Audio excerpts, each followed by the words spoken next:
Chairman of Goa ForGiving, Armando Gonsalves, informed that removal of weeds and an end to dumping of garbage needs to be adopted for proper water flow in the St Inez Creek.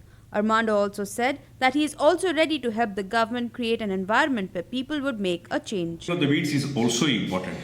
It's important that anything that obstructs the water flow to be taken out. But even more important is that the government should educate people not to throw garbage. And garbage is one of the major concerns, whether it's plastic, whether it is any sort. There are some areas in the creek where there's no water at all. It's full of plastic. So that is very critical. And for that education, government will require the help of NGOs as well. And Goa ForGiving, which has been in the forefront of the Kampal Creek revival, we are all ready to help the government in creating this environment where people will make a change. There's no question about it, and we will support it.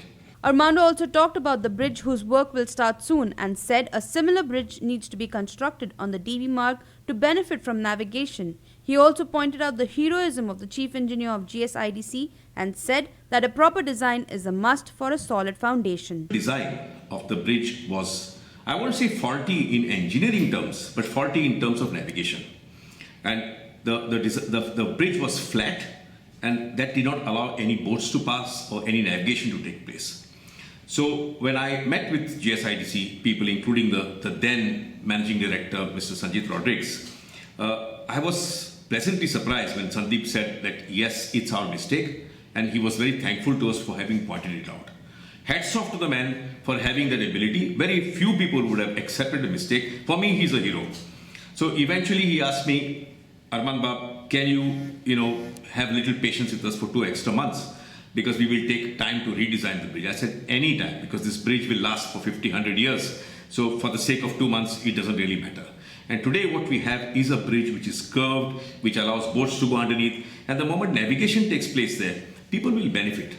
And once people benefit, whether it's Taj Vivanta, whether it's people upstream, the benefit will go to the people, and they will automatically ensure that the water is clean and the water is for a good purpose.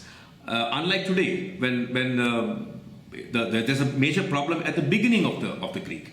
Let me elaborate that a little bit.